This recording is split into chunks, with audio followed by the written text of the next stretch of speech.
What a happy day it is to look out here and see all these lovely faces.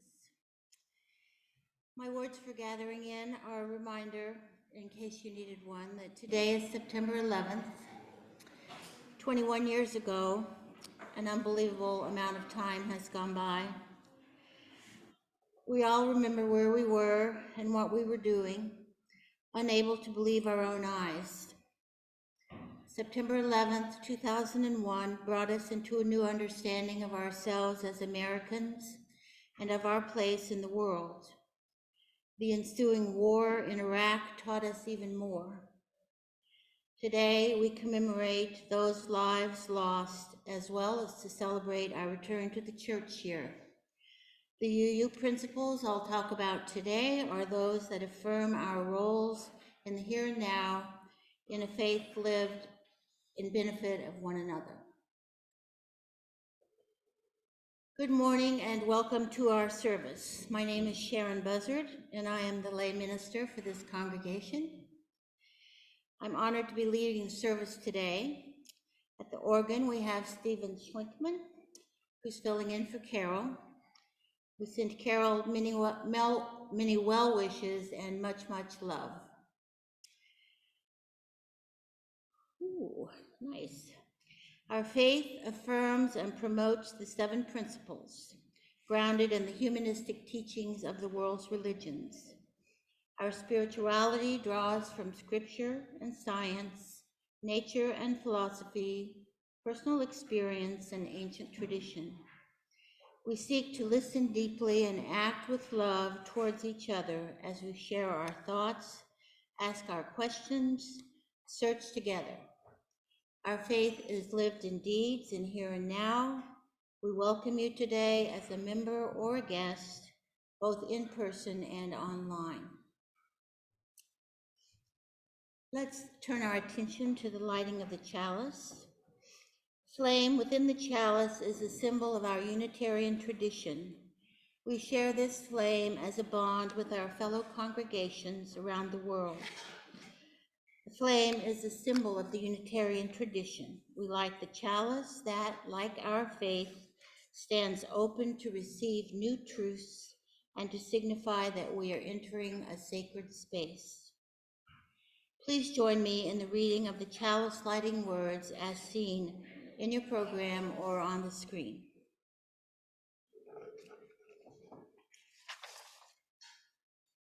We join our voices in holy communion of mind and heart, dedicated to the promises that bind us in compassion one with another.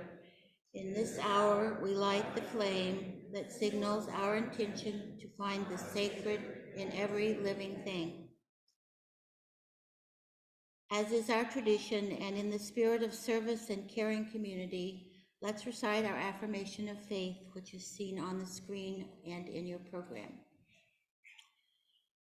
Love is the spirit of this church, and service is its law, united in the free quest of high values and religion and life, with one another to dwell together in peace, to seek the truth in love, and to help one another. My opening words were switched out a bit from what I said I was going to say. I'm going to say those later. The opening words are from the book of James. Be doers of the word and not merely bearers, those who look into the perfect law, the law of liberty, and persevere, being not bearers who forget, but doers who act. They will be blessed in their doing. Our opening hymn is Enter, Rejoice, and Come In, number 361.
Each week, we offer a tangible gift from the abundance of our lives to help sustain and strengthen our sacred place of memory, hope, and possibility.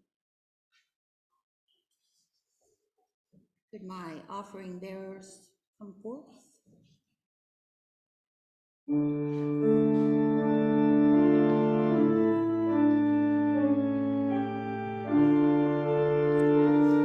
you, Jim.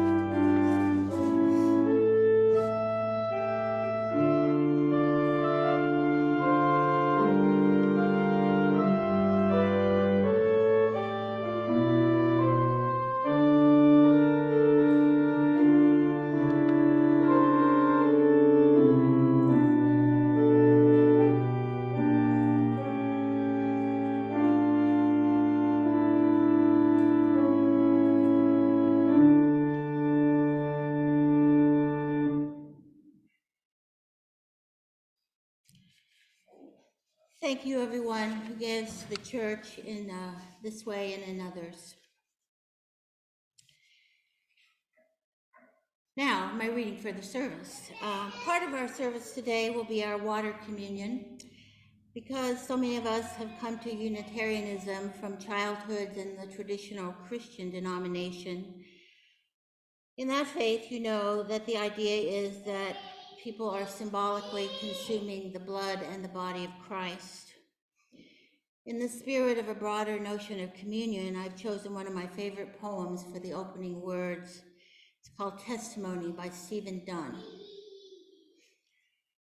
The Lord woke me in the middle of the night, and there stood Jesus with a huge tray, and the tray was heaped with cookies.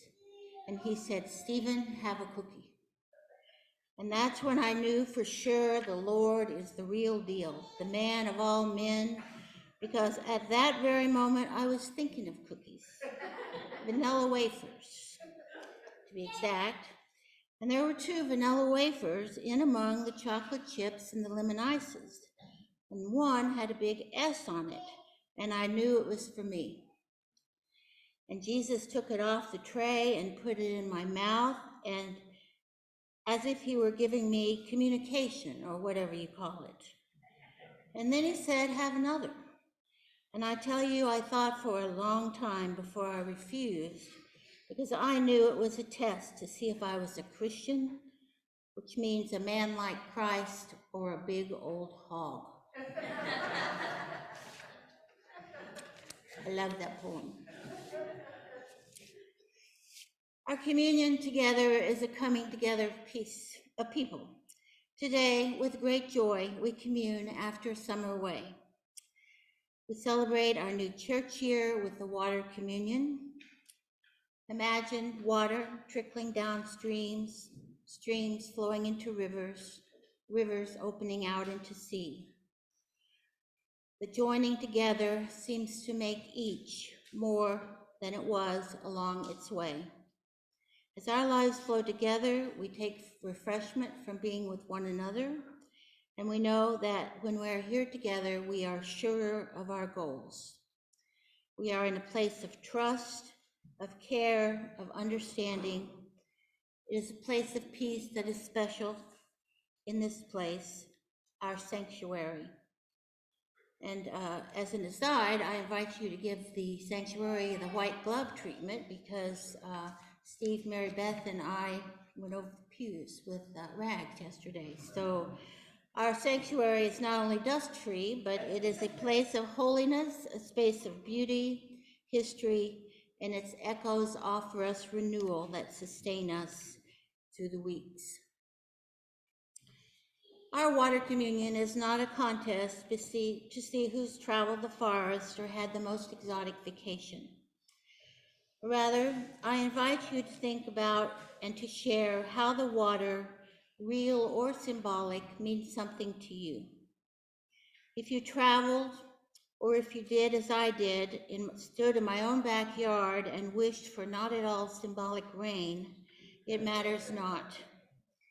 If you forgot to collect your water or left it at home or are somehow without it, but want us to know of a place that means something special to you, the paper raindrops that you see at the edge of the pews will allow you to participate in today's ceremony. What's important to us is you.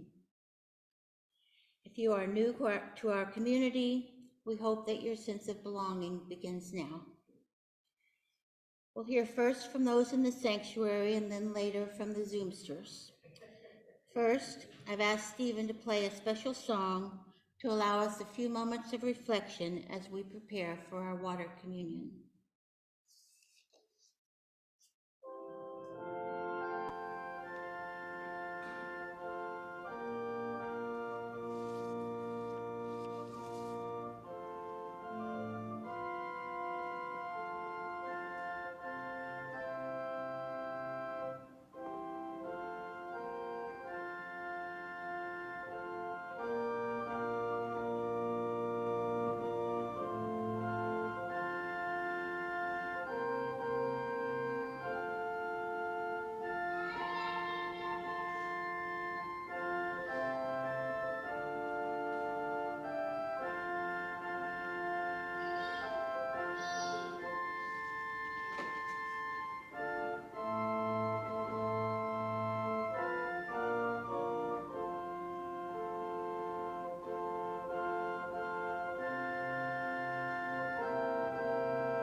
Thank you, Stephen.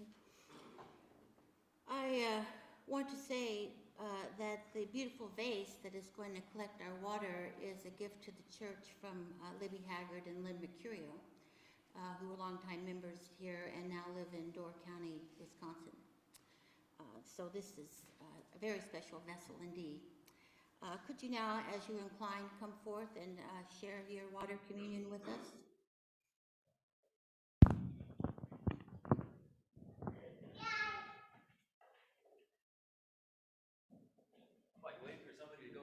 I am, and you're it. Right. All right, tell me what to do. Am I supposed to dump it in? Put a little bit in and just tell us the place you're representing. Uh-oh, my cork broke off. Yes, push it down in there.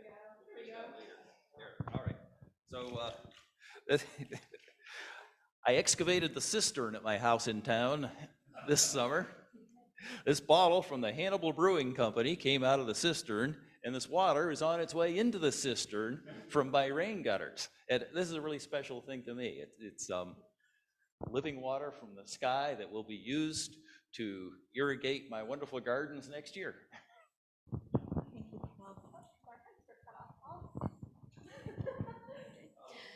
This water is from the pond near my house. Paul went and collected it this morning, actually. The country farm that many of you have been to is a very special place for me. It's my family home where I grew up. And I think it's symbolic. We'll be married in a little less than 5 weeks. And so we're joining the water from his cistern with the water from my farm.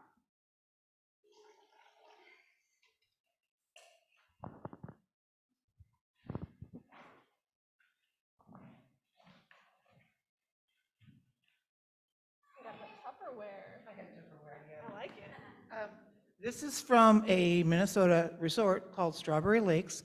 My family spent a lot of years there, and I've got fond memories. I got my first kiss.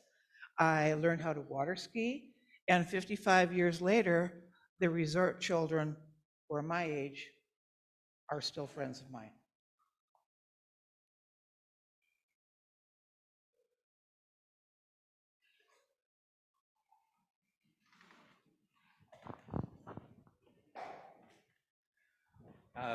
From the fountains of Truman that quench my thirst.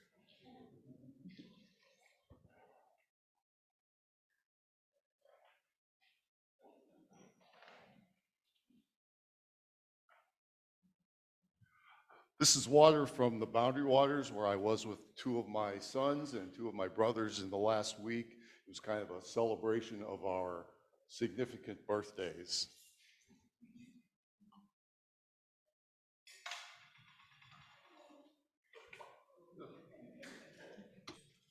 I'm in the splash zone.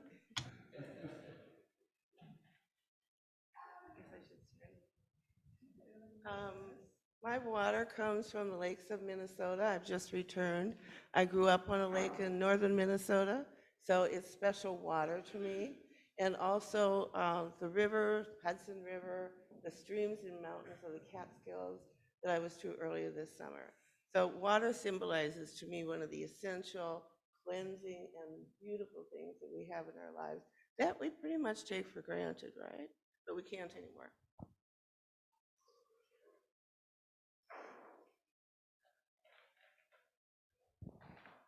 My little container of water holds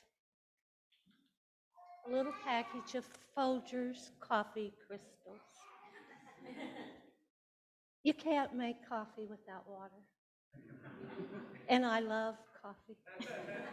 There's so many places in our world right now that are suffering so badly from water shortage. Even in Flint, Michigan now, so many people don't have water. And that I can go several times a day and make a little pot of coffee anytime I want, turn on the tap and make coffee.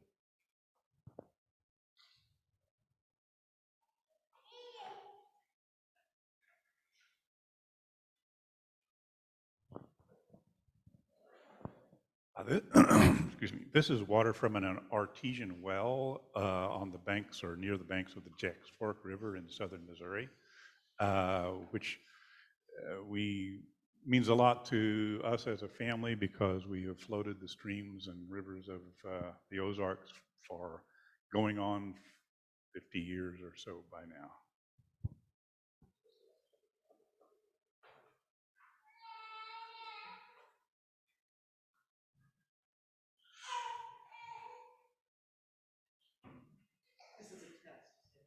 Traversing the terrain, yeah.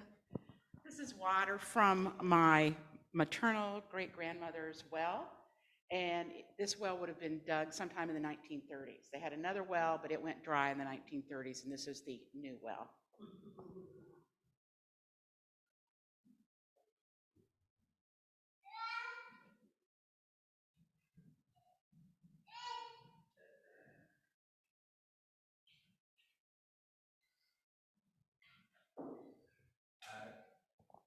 First water is, Sebastian and I went to believe it or not, a Kiss concert in Budapest.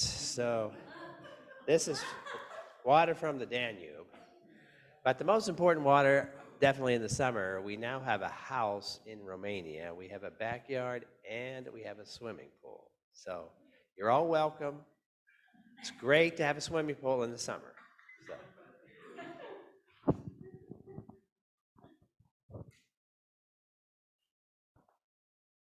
Take you up on that offer. This is from my little frog pond that's just outside of my patio, and I just like to hear the frogs in the springtime and watch them. And this is my sister-in-law who's brought some water over from England. This is from my home in Brighton in England, and I bought it so it's a part of England to share here.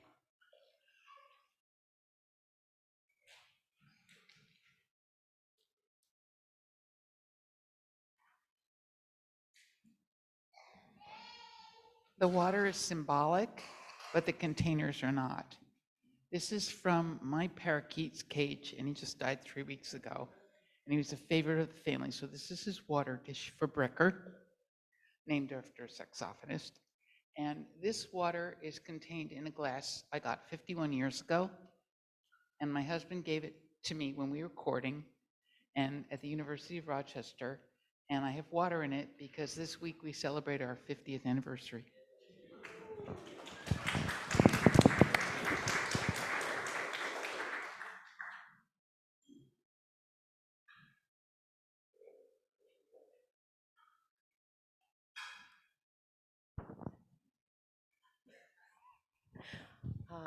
In my fashion, I put out a jar in the rain last night. I think it was 1 or 2 in the morning, and it got knocked over by the force of the rain, which I think we're all grateful for. So out of a bucket in the backyard, this is last night's rain, and we're all grateful for it.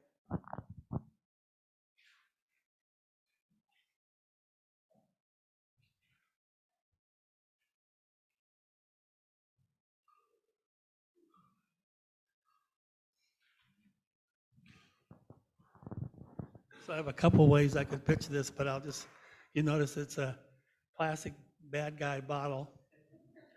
My wife and I have continuous fights about recycling bottles or whatever. This one happens to be one that's been in the car for the last 4 or 5 weeks, and it's been to Zion, Illinois, and it's been to Lexington, Kentucky, and places in between. So we'll just go with that one.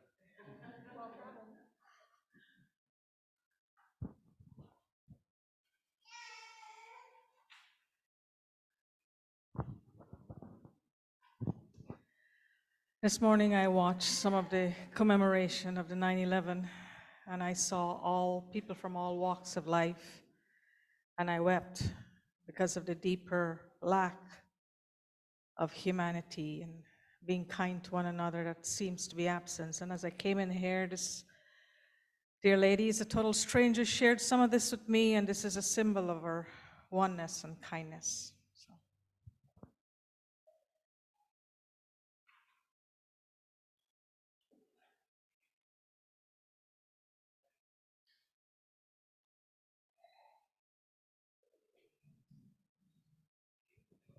Most of you know I have a flower farm and lease out for vegetable farm at Four Winds Farm in Quincy, and we have really, really been needing rain. And so I have buckets that I keep underneath the end of the gutters. So here's a little water from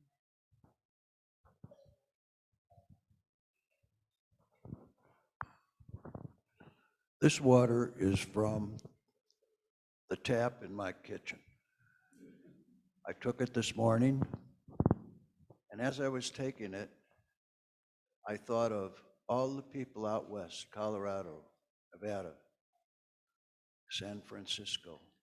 All of them are in desperate need of this. And we have it in abundance. And so I had a bigger container, but I went around and looked for a smaller one and thought of all the times that I take water from that tap and just let it pour down into the drain. So I put this in here with all my heart and hope that the things that are creating the issues in our environment will be changed and that we will all have an abundance such as this.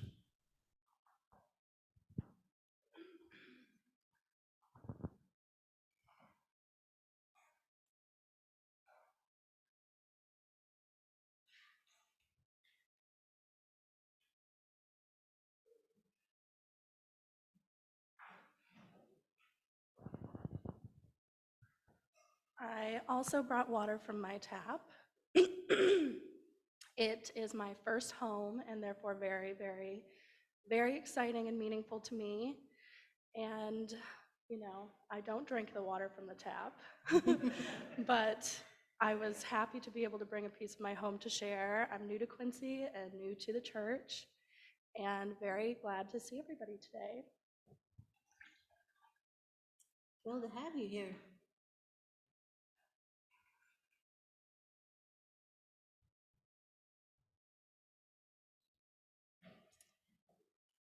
Anyone else, or anyone need assistance with your water or your symbolic water or? Okay. Carol, if you want to unmute yourself. Well, I don't know if you could hear Mary Beth. Zoomsters, and we'll hear, if you want to unmute yourself, if you're on Zoom, or if you want to type in the chat box, Taylor will assist. Greetings, everybody. I am home from the hospital and feeling a little bit better. Go to St. Louis on Tuesday, but I hope to be back with you all. And I am thrilled to death to see how many people have gone many, many places, but then come back together to be with us. Thank you very much to the Women's Alliance for the flowers of yesterday, too. That was very nice. I am not particularly well, but then I am not down either.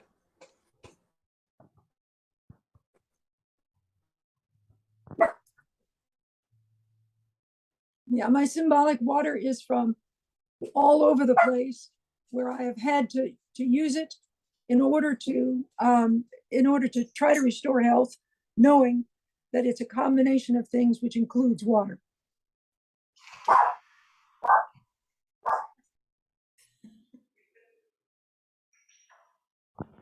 Thank you, Carol. Anyone else? We have a. We were not prepared for this, but Sally has some water. This is Sally and Sharon. Hi, Sally. Just moved here. This is Welcome. from our tap, also in the same spirit that other people have already shared about. Super grateful. Good job. Good job. Alrighty, I'll make sure.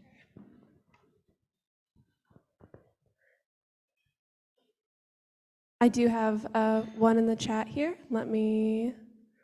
From Edwin, said, I have turned off my video to 1, use less electric power, 90% more or less, and 2, folks in person have limited view of the Zoom screen. Thanks for letting me know, Edwin. Sorry about that, but glad to have you here.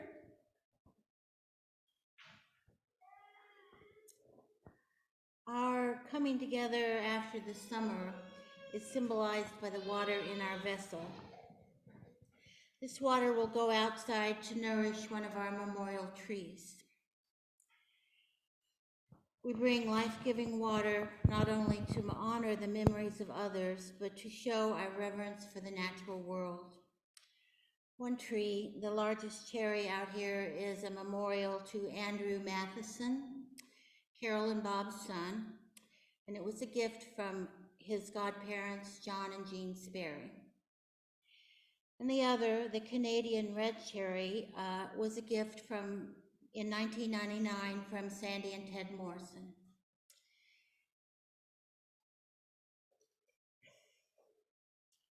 It was not at that time a memorial, but now it is a memorial to them. Our spirits flow on in endless song. Please join me in singing Come Sing a Song with Me, number 346.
Our communion has brought us together into an intentional community of individuals who are guided by our principles. The inherent worth and dignity of every person, justice, equity, and compassion in human relations, acceptance of one another, and encouragement to spiritual growth in our congregations, a free and responsible search for truth and meaning, the right of conscience and the use of the democratic process within our congregations and in society at large, the goal of world community with peace, liberty, and justice for all, respect for the interdependent web of existence of which we are all a part. And the UUA currently debates an 8th principle. It has not yet been endorsed, although some congregations are endorsing it. And before I read this sentence, I just want to be sure you know that I didn't write it. So, but at any rate, it says, we covenant to affirm and promote journeying towards spiritual wholeness by working to build a diverse, multicultural, beloved community by our actions that accountably dismantle racism and other oppressions in ourselves and our institutions. Perhaps it is not too much to say that we are a utopian group, believers in what some may call impossible ideals.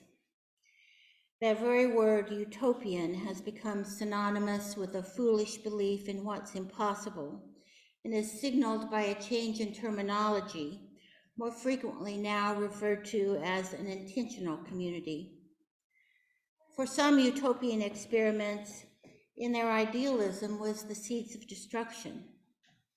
Yet Unitarianism has proven by its long history that it has staying power.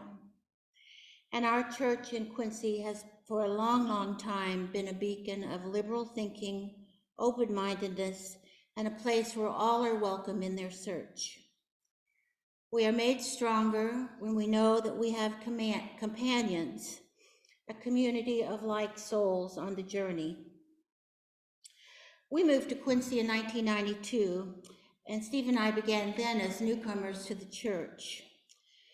I didn't know anyone, in fact, we were at that point living in a house that had no furniture yet, because it hadn't arrived, but we had visited the church, and I recall, I have a very clear emotional memory of being at the grocery store shortly after that, and seeing someone there that I recognized from the church. And I didn't know who that was, and I didn't have any idea of a name yet, but I do remember smiling at that person, and I knew then that we shared something more than just acknowledgement. It was a fundamental understanding between me and someone I hardly knew. As we gather today in our new church year, it is good, I think, to hear the principles spoken again. And I think it is especially good to know of the people with whom you shared your communion that we are united by those common commitments to a better world. We do share a fundamental understanding of what is essential. I'm not sure if more is out of kilter with the world right now. It does seem that the ascendancy of the irrational is especially distressing. Thus, we need each other more than ever.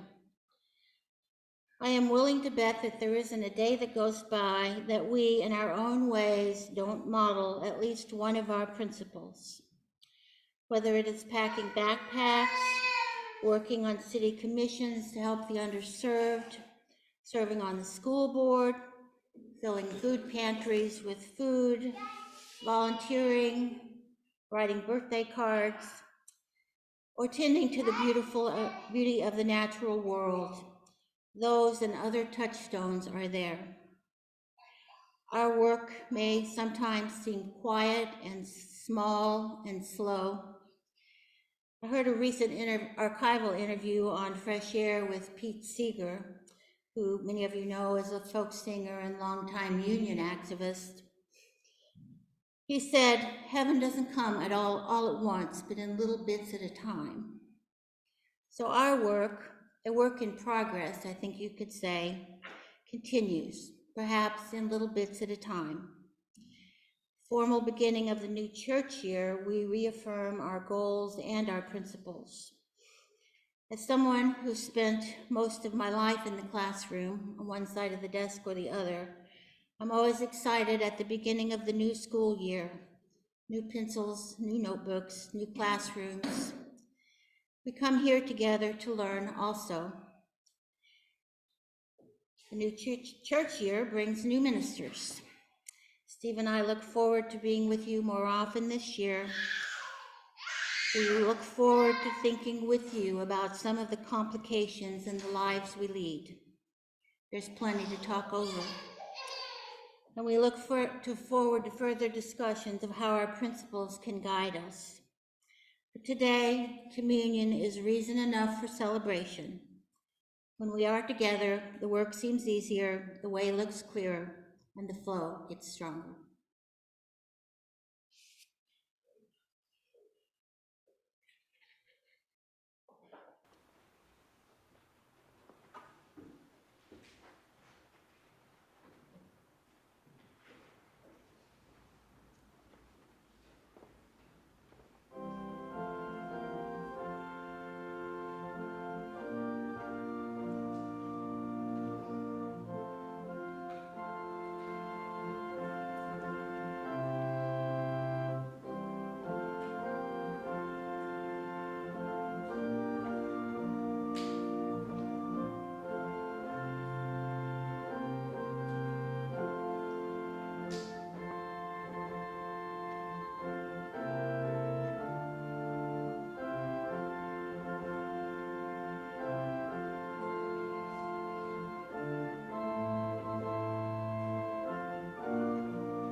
Our tradition is to set aside time for reflection on the talk. Please raise your hand if you would like to be recognized. Taylor will bring you the mic. And if you're on Zoom, type in the chat box or unmute yourself.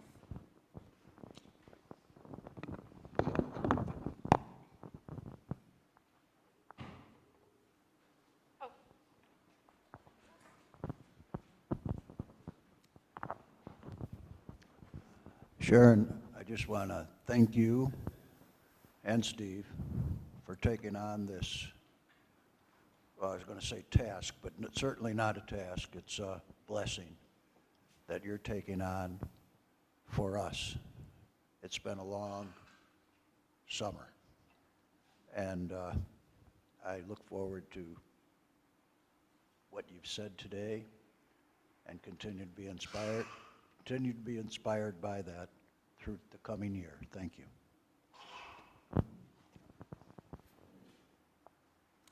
Thank you, Jim.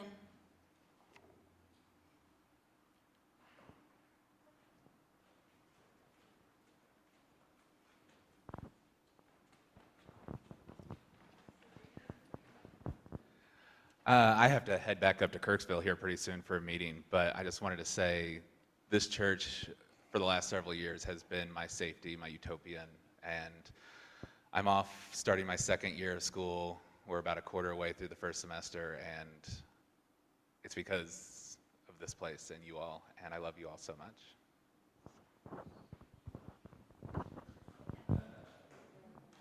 We love you too.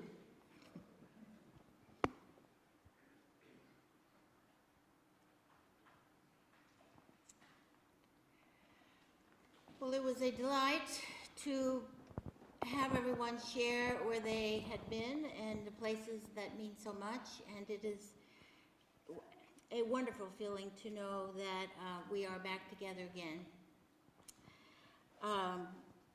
Our chalice extinguishing words are from Maureen Killeran.